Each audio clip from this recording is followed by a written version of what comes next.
नमस्कार दोस्तों, एस्ट्रो मनन में आपका स्वागत है। मैं अशोक अग्रवाल। आज आपके साथ जिस विषय पे बात करूंगा वो है गुरु चंडाल योग, जो कि 22 अप्रैल 2023 को बनने जा रहा है, जब गुरु मेष राशि में प्रवेश करेंगे। क्योंकि राहु वहां ऑलरेडी विराजमान है, तो गुरु जब राहु के साथ मिलेंगे तो वहां पे गुरु चंडाल योग का निर्माण होगा। शास्त्रों में इसे चंडाल योग कहा गया है, मगर कई क्योंकि गुरु की युति के साथ बनता है, इसे गुरु चंडाल योग भी कह देते हैं। तो इस चंडाल योग के बारे में शास्त्रों में बहुत कुछ लिखा हुआ है कि ये बहुत नेगेटिव होता है। इससे व्यक्ति इस योग में जन्म लेने वाले, जब ये योग ब्रह्मांड में चलता है तो कई तरह की नेगेटिविटीज देता है या बुरे असर देता है। मगर मैं इसमें आपके साथ ना लाल किताब का भी थोड़ा सा अंश लेके चलूंगा। है तो ये वैदिक टॉपिक, क्योंकि लाल किताब में गुरु राहु योग लिखा हुआ, वहां गुरु चंडाल योग नहीं मानते। और वहां बल्कि कहते हैं कि जो राहु है वो गुरु के साथ गुरु के घरों में चुप हो जाता है, वहां अपनी शरारत नहीं कर पाता। तो इस प्रकार ये जो योग बनने के बाद क्या क्या इसके परिणाम होंगे, क्योंकि 7 महीने के लिए ये बनेगा। 22 अक्टूबर से 22 अप्रैल से ये बनना शुरू होगा, 22 अक्टूबर तक ये योग रहेगा, लगभग 7 महीने, 210 दिन के लिए। तो जो 210 दिन है ये असमंजस के जरूर होंगे, क्योंकि गुरु राहु की जो युति है, ये 2 एनर्जीज हैं, गुरु और राहु, बड़ी विपरीत एनर्जीज है। इन एनर्जीज के आपस में मिलने से क्या क्या चीजें पैदा होती हैं, क्या क्या हालात होते हैं, इस पे आज चर्चा करेंगे। ये जरूरी नहीं कि ये गुरु चंडाल योग की या गुरु राहु की युति बन रही है सभी राशि वालों के लिए बुरी हो, कुछ राशि वालों के लिए बहुत भाग्यवर्धक भी हो सकती है ये युति। क्योंकि राहु और गुरु हैं, ये ब्रह्मांड के सबसे बड़े ग्रह हैं। जो ग्रह, आप इस चीज से बड़े आश्चर्यचकित होंगे कि मैंने राहु को भी ग्रहों में लिया है। जो गुरु है ये सब ग्रहों में से इसका आकार बहुत बड़ा है, सबसे बड़ा आकार है। और जो राहु है वो लाल किताब लिखती है कि ये ग्रह भी पिंड नहीं है, यानी कि ग्रह नहीं है, मगर ये छाया ग्रह है। मगर ये जो हम आसमान की तरफ देखते हैं तो जो आसमान का जो साइज है, नीला रंग जो हमें दिखता है, वो सारा राहु का आकार है। तो इस प्रकार राहु का जो विस्तार है बहुत ज्यादा है। तो इस प्रकार ये 2 एनर्जीज हैं, एक शुभ एनर्जी और एक नेगेटिव एनर्जी। ये जब आपस में दोनों मिलती हैं तो उनके क्या परिणाम होते हैं। गुरु का हमारी जो कुंडली में इतना महत्व है, क्योंकि गुरु हमारे 4 भावों का कारक है। 2 राशियां तो इसकी अपनी है, 9वीं और 12वीं, जो कि सबसे बढ़िया। 9वां स्थान भाग्य का होता है और 12वां हमारे मोक्ष का होता है। इसलिए 2 बहुत महत्वपूर्ण घरों का ये स्वामी है गुरु। मगर ये दूसरे 5वें, 9वें, 12वें, ये 4 भावों का कारक है। और लाल किताब के अनुसार ये 5 भावों का कारक है। 5वां भाव वहां पे 11वां भाव भी लिया है कि दूसरा भाव हमारी संतान, हमारे परिवार का है, हमारे धन का है, जो एक्यूमुलेटेड धन, जो हमारे पास धन होता है, संचित धन, दूसरा भाव उसका है। 5वां भाव हमारी विद्या का, हमारी संतान का है, प्रेम संबंधों का है। और इसका जो 9वां भाव है हमारा, वो हमारा भाग्य है, जो हमारा धर्म कर्म है, वो कि हम जो हमारा भाग्य है कैसा है, हमारी धार्मिक रुचि कैसी होगी। और 11वां भाव जो लाल किताब इसे 11वें भाव का भी कारक समझती है, क्योंकि वहां पे जो शनि है, शनि का भाव है 11वां कुंभ राशि। मगर वहां पे गुरु की शपथ लेके जो शनि न्याय करता है, वो गुरु को हाजिर नाजिर वहां मानता है। इसलिए 11वां घर भी, और 11वां घर इनकम का है। अगर गुरु कुंडली में अच्छा हो तभी इनकम हो पाती है। शनि जितना मर्जी अच्छा हो, मगर उसके साथ गुरु का भी अच्छा होना बहुत जरूरी होता है। 12वां भाव तो है ही गुरु का, क्योंकि मोक्ष कारक भाव है, विदेश यात्राओं का भाव है। हमारा खर्चा शुभ चीजों पे होगा या अशुभ चीजों पे होगा, ये सब गुरु। इस प्रकार जो गुरु हमारी कुंडली में लगभग 40% जो हमारी कुंडली को डोमिनेट करता है, गुरु का बहुत ज्यादा महत्व है। राहु और केतु की कोई राशियां नहीं है, क्योंकि ये पिंड है, मतलब पिंड नहीं है, यानी ग्रहों के पिंड नहीं है, ये छाया ग्रह हैं। मगर लाल किताब ने इन्हें 2 राशियां दी हैं, केतु को 6ठी और राहु को 12वीं। यानी कि 12वीं राशि में जो गुरु की मीन राशि है, वहां पे हालांकि राहु नीच होता है, मगर ये राहु को 12वीं राशि प्रदान की गई है उसके बैठने के लिए। इस प्रकार के गुरु के साथ इसका जो संबंध है वो एक नेचुरल संबंध है, क्योंकि उसी गुरु के ही घर में ये किराएदार है या इसको वो घर अलॉट हुआ है। इस प्रकार गुरु और राहु की जब युति बनती है कुंडली में, तो ये बहुत ज्यादा महत्वपूर्ण हो जाती है। आज हम इसी पे चर्चा करेंगे। और लाल किताब में गुरु को शेर माना है, शेर, और जो राहु है इसको हाथी माना है। तो कभी तो हाथी के आकार को देख के शेर चुप कर जाता है, यानी कि कई घरों में जो राहु है उससे गुरु दब जाता है। हाथी का आकार बहुत बड़ा होता है, तो हाथी का आकार देख के कई बार शेर डर जाता है, यानी कि गुरु गौन हो जाता है, राहु प्रबल हो जाता है। और कई जगह जो हाथी की गुरु इसकी शेर की दहाड़ सुन के जो हाथी है वो भाग जाता है। तो इस प्रकार कई राशियों में, कई घरों में गुरु का प्रभाव ज्यादा रहता है, कई घरों में राहु का प्रभाव ज्यादा रहता है। इस प्रकार ये जो युति है इसका हमारी जो जीवन में बहुत असर होता है, मगर जब ये ब्रह्मांड में बनती है, यानी कि गोचर के हिसाब से बनती है, तो ये प्रत्येक राशि पे बहुत अपना असर डालती है। अब देखिए गुरु को और इसके स्वभाव की बात करते हैं। गुरु जहां ज्ञान, बुद्धि, प्रेम, सद्भावना, धर्म और नैतिकता का ग्रह है, और 9 ग्रहों में सबसे बड़ा और सबसे शुभ ग्रह है। इसकी जो दृष्टियां हैं 5वीं, 7वीं और 9वीं, इन दृष्टियों में कहते अमृत रहता है। ये जहां भी अपना प्रभाव डालती हैं, ये दृष्टियां जहां भी जिन घरों को देखता है, उन घरों के जो कारक चीजें होती हैं उनमें विस्तार करता है, उनमें वृद्धि करता है। और जिस जिस भाव को ये देखते हैं गुरु, तो उसको अत्यंत शुभ कर देते हैं। राहु इसके विपरीत जो राहु है वो छल, कपट, भय और कुत्सित कार्य, यानी कि बुरे कार्य जैसे नशा, एडिक्शन और गंदी सोच, जिनकी आदमियों की गंदी सोच होती है, वो उसके स्वामी है। इस प्रकार गुरु के इसके जो गुण हैं वो बिल्कुल विपरीत है। जो गुरु के गुण हैं, जितने सद्गुण हैं उतने ही अवगुण राहु में हैं। इस प्रकार ये जब दो विपरीत शक्तियां मिलती हैं, तो साधारणतः कुछ आश्चर्यजनक परिणाम देखने को मिलते हैं, जिनमें कि अच्छे भी होते हैं और बुरे भी। दोनों ग्रहों का, जैसे मैंने कहा है, कि आकार बहुत बड़ा है, गुरु का पिंड रूप में और राहु का छाया रूप में। और गुरु जो हमारे ब्रह्मांड में ऑक्सीजन चलती है, या जिसे प्राण वायु कहते हैं, या जो हम सांस लेते हैं, तो ये गुरु से हम देखते हैं। और गुरु के और जो राहु है, राहु कड़वा धुआं है।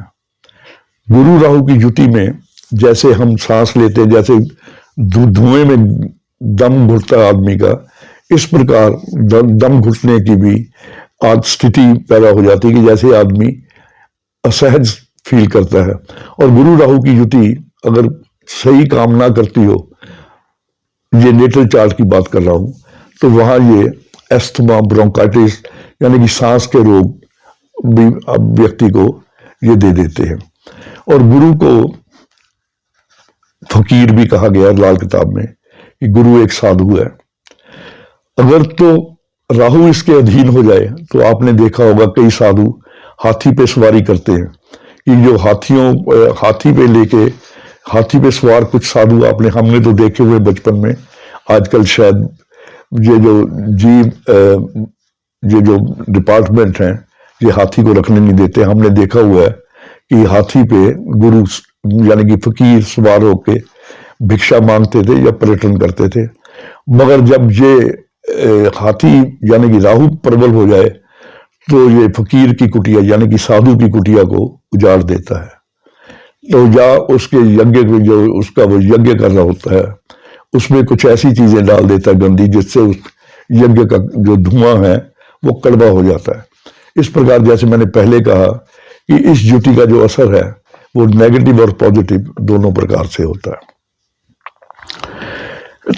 और दोनों ग्रहों को अगर हमने देखना हो कि ये किस राशि में कैसा प्रभाव देते हैं, तो या आने वाले जो 7 महीने 210 दिन है उनमें इनका प्रभाव कैसा रहेगा, उसके विषय में हम बात करते हैं। मेष राशि में ये युति जो है, ये लगन में मेष राशि के पहले घर में युति होने को जा रही है। तो ये युति जब लगन में होगी तो भाग्य में थोड़ी सी वृद्धि होगी। भाग्यवश आपके जो आय के साधन हैं वो बनने शुरू हो जाएंगे। संतान संबंधी कोई शुभ संकेत मिलते हैं, संतान की तरक्की, संतान की विद्या से, संतान के कैरियर के संबंध में आपको अच्छे अच्छे कोई समाचार मिल सकते हैं। मगर इस युति में इस बार क्या खास है कि शनि कुंभ राशि में चल रहे हैं और उनकी तीसरी दृष्टि राहु और बृहस्पति दोनों पे रहेगी।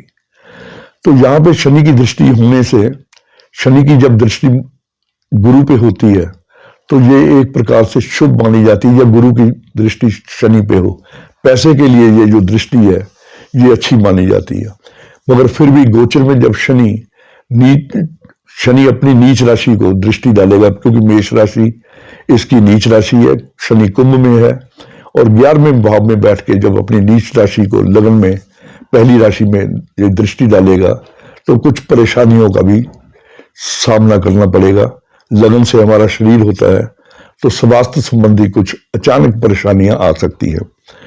आपके जो काम काज का क्षेत्र है उसमें आपको भाग दौड़ ज्यादा करनी पड़ेगी, परंतु रुकावटों के बाद काम भी बनते रहेंगे, क्योंकि शनि है। शनि जब मेहनत करवाते हैं या आप व्यक्ति मेहनत करता है तो उसका जो रिजल्ट है वो बड़ा सार्थक देते हैं। वृष राशि दूसरी राशि, इसके द्वादश भाव में ये युति बनने जा रही है, तो इससे स्वास्थ्य संबंधी परेशानी और गुप्त चिंता, क्योंकि छठे भाव में इनकी दृष्टि रहेगी जो 7वीं दृष्टि है, तो गुप्त चिंता वगैरह भी रहेगी। 8वीं दृष्टि इनकी गुरु राहु की, जो 9वीं दृष्टि 8वें भाव पे रहेगी, तो कुछ चोट वगैरह लगने का भी डर होगा। अगर वाहन वगैरह चलाते हो तो बड़े ध्यान से चलाएं। मगर उसके बावजूद जो आय के साधन है उनमें धीरे धीरे बढ़ोतरी होगी। किसी संपत्ति या वाहन का क्रय विक्रय भी हो सकता है, और विदेश संबंधी कार्यों में विशेष धन आपको खर्च करना पड़ेगा। यानी कि आप पीआर वगैरह लेने के लिए या विदेश यात्रा के लिए अगर कोई योजना बना रहे हैं तो विदेश यात्रा के संबंध में आपको कुछ खर्चा उठाना पड़ सकता है। मिथुन राशि के लाभ स्थान में ये युति होने से कार्य जो भी आप कर रहे हैं, जो आप योजनाएं बना रहे हैं, उन बनाने में उनमें ज्यादा समय आपका व्यतीत होगा। नौकरी में उन्नति अक्सर देखने को मिलेगी। व्यापार में लेन देन करते समय विशेष सावधानी बरतें। कुछ रुकावटें तो आएंगी, मगर इच्छाओं की जो पूर्ति है वो होती रहेगी। उच्च अधिकारियों का सहयोग भी आपको मिलेगा। अगर कुछ उच्च अधिकारियों से आपका कुछ काम पड़ता है तो उनका सहयोग आपको मिल सकता है। कर्क राशि वालों के लिए ये 10वें स्थान में युति होने जा रही है, तो इससे परिवार में, क्योंकि चौथी दृष्टि चौथे घर में होगी इनकी 7वीं दृष्टि, तो और 5वीं दृष्टि इनकी दूसरे घर में होगी, तो 10वें स्थान में युति होने से परिवार में शुभ मंगल कार्य तो होंगे, मगर सरकारी क्षेत्रों में वाद विवाद से मन अशांत और असंतुष्ट रहेगा। मगर कुछ दे लेके आपके जो विवाद हैं उनमें सुलझने का काफी अवसर है। दे लेने का मतलब है कि कोई साठगांठ से या किसी ऑफिसर से आप अच्छे संबंध बना के अपना काम बनवा लेंगे। पैतृक संपत्ति का कोई विवाद चल रहा होगा तो उसे प्रेम से हल करें, उसमें लड़ाई झगड़ा न करें, नहीं तो आपका खर्चा बढ़ जाएगा। मगर इस दौरान, इस अवधि में दवाइयों पे खर्चा ज्यादा हो सकता है, तो अगर दवाइयों का खर्चा इस अवधि में 7 महीने में आपका बढ़ता है तो एक पंपकिन लें, एक पूरा पीला कद्दू लें और उसे धर्म स्थान में रख दें। सारे परिवार की तरफ से एक कद्दू रखने से दवाइयों का जो खर्चा हो रहा है वो आपका निश्चित रूप से बहुत कम हो जाएगा। सिंह राशि पे ये युति है, ये 9वें भाव में रहेगी। सिंह राशि वालों के लिए ये युति बहुत बढ़िया रहेगी, किसी नए कार्य की योजना बनेगी, धन लाभ और धन लाभ भी होगा, और कोई पुराना कार्य जो नहीं बन रहा था उसके बनने में अब बनने की आशा जगेगी, और आपके नाम और प्रतिष्ठा में वृद्धि होगी, और आपकी तरक्की के भी इसमें योग है। विदेश संबंधी कार्यों में ये जो एक्सपोर्ट का काम करते हैं या इंपोर्ट का काम करते हैं उनमें प्रगति होगी, और कोई महत्वपूर्ण कार्य जो भी होंगे वो बन जाएंगे। मगर किसी भी महत्वपूर्ण कार्य को नया करना हो तो उसमें किसी बुजुर्ग की या किसी प्रोफेशनल की सलाह लेंगे तो आपको काफी फायदा रहेगा। अब बात करते हैं कन्या राशि की। कन्या राशि के अष्टम भाव में ये युति हो रही है, इसलिए कन्या राशि वालों को अपने स्वास्थ्य पे विशेष ध्यान देना चाहिए। वाहन बहुत धीरे चलाएं या संभल के चलाएं, और वाहन चलाते हुए अल्कोहल का प्रयोग बिल्कुल ना करें। अगर आप अल्कोहल वगैरह लेते हैं तो इस अवधि में 7 महीने में इसे कम करिए, नहीं तो किसी भी नशे की प्रवृत्ति, कोई भी नशा करते हैं वो आपकी सेहत को लंबे समय तक खराब कर सकती है। मगर गुरु के यहाँ उपस्थित होने से राहु के बुरे प्रभावों में काफी कमी होगी। मगर राहु 8वें भाव में कहते मौत का नगाड़ा, मौत का नगाड़ा का मतलब मौत नहीं, यानी कि ऐसी स्थिति पैदा कर देता है कि आदमी को बहुत ज्यादा दिक्कतों का सामना करना पड़ता है। मगर गुरु यहाँ बचाव भी कर रहे हैं, मगर कुछ सावधानियां आपको लेके चलना पड़ेगा। खर्च बढ़ेंगे जो कि किसी बुजुर्ग के इलाज पे होंगे, किसी घर में वृद्ध व्यक्ति के इलाज पे होंगे, घर में किसी शुभ कार्य पर भी खर्चा हो सकता है। ये जो आपके खर्च बढ़ेंगे ये किसी इलाज पे भी हो सकते हैं किसी बड़े व्यक्ति की, और ये आपके किसी शुभ कार्य में भी हो सकते हैं। क्रोध और उत्तेजना से बचें, एंजाइटी और एंगर, ये 2 चीजों से बचेंगे तो आपको काफी मन को शांत रखेंगे तो ये पीरियड है 7 महीने का, बहुत आराम से कंफर्टेबली निकल जाएगा। अब आते हैं हम तुला राशि पे। तुला राशि के सप्तम भाव में ये युति होने से छोटे छोटे काम निपटाने में आपको निश्चित लाभ मिलेगा। बड़े काम चाहे रुक जाए, मगर कोई छोटे छोटे काम है वो आपके होते रहेंगे। मगर शनि की जो तीसरी दृष्टि है होने से आपकी आर्थिक स्थिति भी डामाडोल रहेगी। अपने पार्टनर और पत्नी से समय पर मनमुटाव के संकेत हैं, उनसे आप अपना जो सौहार्द बना के रखें। किसी विशेष व्यक्ति से धोखे की संभावना भी, कोई नजदीकी व्यक्ति आपके साथ धोखा करने की भी कोशिश करेगी, तो इसके लिए आप सचेत रहें। किसी भी नए कार्य को करते हुए जो कोई लिखाई का काम, यानी कि लिखित पढ़ के ब्लैक एंड व्हाइट कोई भी डॉक्यूमेंट्स हैं वो आप ब्लैक एंड व्हाइट यानी कि रिटर्न में आप अपना जो भी संबंध बनाना है या कांटेक्ट करना है वो रिटर्न में होना चाहिए, ना कि मौखिक, यानी कि मुंह जबानी कोई कांटेक्ट ना करें।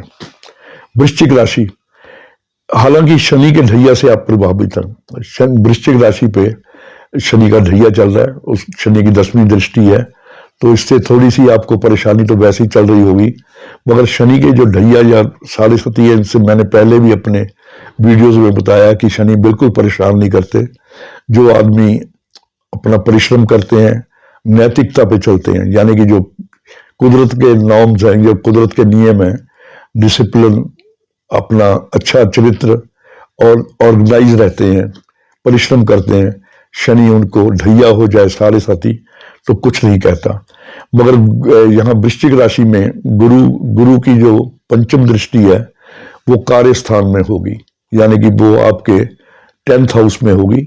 तो वहां पे किसी ना किसी सहयोगी की, कोई अपने मित्र की या किसी सहयोगी की सहायता से आपके कोई रुके हुए काम जरूर बनेंगे। परिवार के सुखों में वृद्धि होगी और आय के साधन भी बनते रहेंगे। मगर अनावश्यक खर्च, जो जिन खर्चों को आप नहीं चाहते वो भी साथ साथ रहेंगे।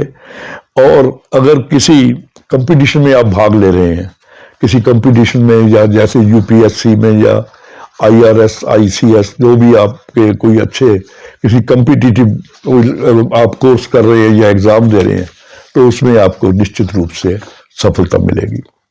धनु राशि पर ये जो युति है ये 9वें भाव में हो रही है, 5म भाव में हो रही है। तो गुरु के 5म भाव में ये युति होने से जो आपको थोड़े से भी आपके साधन है, आप अपनी बुद्धि द्वारा उन थोड़े से साधनों को ही उनसे पूरी धन की प्राप्ति करेंगे। आय में वृद्धि होगी, परंतु शनि की दृष्टि का प्रभाव और राहु के कारण संतान और उनके कैरियर संबंधी चिंताएं आपको जरूर रहेंगी, क्योंकि पांचवें घर संतान का घर है और संतान के कैरियर को लेकर आप विशेष चिंतित रहेंगे। इस राशि वालों को इस ज्योति का सबसे अच्छा प्रभाव भी देखने को मिलेगा। इस ज्योति वालों के लिए ये जब ज्योति होगी तो धनु राशि वालों को संतान के कैरियर की तो चिंता रहेगी, मगर उसके अलावा सारे जो प्रभाव देखने में मिलेंगे वो अच्छे मिलेंगे। मगर इस ज्योति के समय अगर पंचम भाव में ज्योति हो रही है, परिवार के किसी वृद्ध या किसी भी वृद्ध व्यक्ति को सताने से या दुख देने से या उसकी आह लेने से ये इस ज्योति का शुभ प्रभाव है बिल्कुल नष्ट हो जाएगा। वैसे तो गुरु राहु की जब भी युति हो तो किसी बुजुर्ग को सताने से इस युति का जो प्रभाव है वो टोटल नेगेटिव हो जाता है।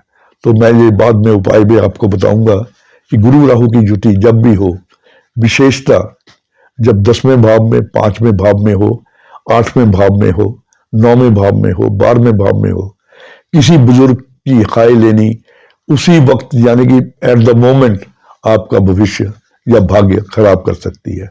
तो किसी बुजुर्ग की दुआ ले, उनको सताएं मत।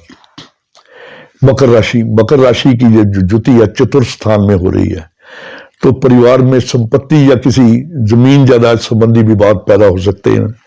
नई जमीन का क्रय विक्रय भी कर सकते हैं, या नया वाहन भी आप ले सकते हैं या पुराना बेच सकते हैं। अगर कोई जमीन जायदाद का परिवार में विवाद उठे तो उसे प्रेम पूर्वक सुलझाने का प्रयास करें, नहीं तो अगर कोर्ट कचहरी में जाएंगे तो पैसे की, समय की बर्बादी होगी और उसमें आपको काफी कष्ट झेलना पड़ेगा। इसलिए बुद्धिमत्ता यही है कि परिवार में सौहार्द बना के रखें। कोई झगड़ा है तो अपने परिवार में ही निपटाएं। धैर्य पूर्वक परिश्रम करने से स्थिति में सुधार होगा। अगर आप अपना धीरज रख के अपना परिश्रम करते हैं तो ये उससे आपकी जो भाग्य है वो साथ देगा। परंतु किसी कार्य विशेष की सिद्धि भी अवश्य होगी। जो किसी भी कार्य के पीछे आप लगे हुए थे उसकी सिद्धि जरूर होगी। अचानक यात्रा का योग बनेगा। अचानक यात्रा का योग बन सकता है जिसमें धन हानि की संभावना रहेगी। धन हानि का मतलब कोई ऐसी अनावश्यक यात्रा आ सकती है परिवार के साथ जहां जाना पड़े और उसमें धन हानि का योग बन जाए। कुंभ राशि से जो तीसरे भाव में ये युति हो रही है, तो तीसरे भाव में जब भी युति होती है तो राहु तीसरे भाव में बड़े बली हो जाते हैं और इंट्यूटिव बना देते हैं आदमी को आभास होने लग जाता है कि मेरे साथ कैसा समय आने वाला है। और गुरु इस भाव में थोड़े से कमजोर माने गए हैं। तो जब ये युति इस चीजों में होती है तो जो समय है आदमी व्यर्थ के कामों में, यानी कि गपशप का मतलब फालतू बोलने में, इधर उधर बैठने में वो अपना समय खराब करते हैं। उससे आप बचिए। भाई बंधुओं से सहयोग मिलेगा और भाई बंधु और जो मित्र हैं उनके सहयोग से आप अगर किसी बुरी स्थिति में फंस जाएं तो उनके सहयोग से आप उस बुरी स्थिति से आप निकल सकते हैं। इसलिए भाई बंधुओं और मित्रों से आप सहयोग बना के रखें। तीसरा घर कम्युनिकेशन का भी होता है, संचार का भी होता है। अपनी बोलचाल ठीक रखें। अपने जो आपका सर्कल है उसको बढ़ाने की कोशिश करें, मगर वो जो बढ़ाने की कोशिश करें उसका उपयोग आप अपनी कार्य सिद्धि के लिए करें, यानी कि अपने व्यापार को या अपने कार्य को बढ़ाने के लिए उस जो प्रसार है, जो आप अपना कम्युनिकेटिव स्किल है, जो आप अपनी बोलने की क्षमता है, उसको अपने व्यापार को बढ़ाने में उपयोग करें, ना कि खाली समय में बैठकर गपशप करने में इस समय को खराब करें। धन लाभ और जो सिद्धि पुरुषार्थ और बुद्धि के उपयोग जो आपको धन लाभ होगा और कार्य सिद्धि होगी, ये आपको आपके पुरुषार्थ से, क्योंकि तीसरा घर पुरुषार्थ का होता है, और बुद्धि के उपयोग से होगी। तामसिक भोजन, तीसरे घर से बीमारी भी देखते हैं क्योंकि ये 8वें घर से 8वां होता है। तो इस प्रकार ये कष्टों का घर होता है। तामसिक भोजन यानी कि नॉन वेज और शराब आदि से बचें, तो नहीं तो स्वास्थ्य में अचानक परेशानी आएगी। भाग्य स्थान और लाभ स्थान पर गुरु की युति होने से अड़चनों के बावजूद आपका जो भाग्य है वो भी साथ देगा और आय के साधन भी बनते रहेंगे। और समय का सदुपयोग करें। मीन राशि, तो मीन राशि के आपके 12वें भाव में ये युति होने जा रही है। शनि की 7.5 17 जनवरी 2023 से आपकी राशि में हो चुकी है, तो इसलिए विशेष परिश्रम से ही किसी कार्य में सफलता मिलेगी। एक तो 12वें भाव में ये युति, ऊपर से 7.5 का आगाज यानी कि शुरुआत, ये आपको विशेष परिश्रम से ही इस युति का लाभ मिल सकता है। मगर इसमें आपको, क्योंकि 12वें भाव में ये युति है, अपने खान पान पे, अपने दिनचर्या पे आपको विशेष ध्यान रखना पड़ेगा। विशेष परिश्रम से सफलता मिलेगी, मगर खर्चों के लिए भी आप परेशान रहेंगे। अधिक खर्चों से आपका मानसिक तनाव बढ़ेगा। स्वास्थ्य में, विशेषकर आंखों में, क्योंकि 12वें भाव में युति बन रही है, अपनी आंखों का ध्यान रखें। अगर कैटरेक्ट वगैरह है, आंखों में मोतिया वगैरह है, तो उसका ये ऑपरेशन कराने का बिल्कुल सही टाइम है। नहीं तो आंखों की कोई जो बीमारी है उसको लंबा मत करें। आंखों की कोई भी तकलीफ हो, फौरन अपने डॉक्टर से सलाह लें। इसकी 8वीं जो दृष्टि होगी 12वें भाव में बैठ के, वो इसकी 9वीं दृष्टि वो 8वें भाव पे होगी। तो 8वें भाव में जब ये दृष्टि पड़ती है गुरु राहु की, तो गुरु ज्ञान का कारक और राहु विज्ञान का कारक है। तो 8वें घर पे दृष्टि पड़ने से 9वीं दृष्टि इस युति की, जो गूढ़ विद्याओं में रुचि रखते हैं, जो रिसर्च का काम कर रहे हैं, पीएचडी कर रहे हैं, या ज्योतिष का काम कर रहे हैं, या और किसी गूढ़ विद्याओं में वो अपना थीसिस वगैरह लिख रहे हैं, उनके लिए ये समय विशेष उपयोगी रहेगा। और अगर किसी कंपटीशन वगैरह में आप बैठते हैं, तो उसमें निश्चित रूप से सफलता के चांसेस हैं। विदेश यात्रा का कोई आप बना रहे हैं प्रोग्राम, तो विदेश यात्रा के भी योग इस 7 महीने में आपको मिलेंगे और उस यात्रा में आपको लाभ होगा। हो सकता है कि परिवार के साथ ही आप वो अपनी यात्रा करें। तो इस प्रकार ये, और अब मैंने जो 12 राशियों पे मेरा अपना मनन था, मैंने आपके साथ रखा। अब इस पे आते हैं उपाय की बात। अगर ये युति सही काम ना कर रही हो, या आप इस युति के समय में परेशानी महसूस कर रहे हो, तो गुरु राहु जब भी इकट्ठे होते हैं किसी हाउस में, तो ये केतु के उपाय से ठीक होते हैं। केतु का उपाय मतलब कुत्तों की सेवा से, जो लाचार या आवारा कुत्ते होते हैं, इनको नियमित रूप से कुछ ना कुछ आप डालेंगे, तो इस जो युति का दुष्प्रभाव है वो देखने में नहीं मिलेगा। चौथे घर में अगर ये युति हो रही हो, तो पानी में थोड़ा सा गंगा जल की 2-4 बूंदे मिला के वो नहाना शुरू करिए। इससे भी इस युति का शुभ प्रभाव मिलता है। मगर सबसे बड़ा जो इस युति को ठीक रखने का होता है, अगर घर में कोई बुजुर्ग हैं, तो रोज उनके चलन छुएं, उनको खाने पीने को दें, अपने खाने से पहले उनको खाना दें। उससे भी ये युति है, ये ठीक हो जाती है।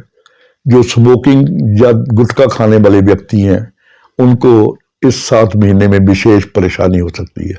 ऐसी चीजें जो घर में धुआं करें, यानी अगरबत्ती, धूप वगैरह, या कुछ और कोई चीजें धुआं करने वाली हैं, उनका परहेज रखें।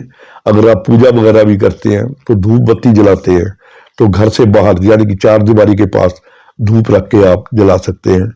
कमरों में धुआं करने से राहु विशेष कुपित हो जाते हैं। इस प्रकार के छोटे छोटे उपाय में, और गुरु राहु की युति में अगर आप लड्डू, जो मोतीचूर के लड्डू, अगर ये बच्चों में बांटते हैं, जो बच्चे होते हैं उनको भी केतु का प्रतिनिधित्व करते हैं वो, तो छोटे बच्चों को अगर आप मोतीचूर के लड्डू कभी कभी आप देते हैं, तो भी इस युति का अगर परिणाम अच्छा ना मिल रहा हो, तो वो अच्छा मिलने लग जाता है। इस प्रकार ये छोटे छोटे उपाय करके भी आप इस युति का फल अगर खराब मिल रहा हो, तो उससे निजात पा सकते हैं। आज बस इतना ही।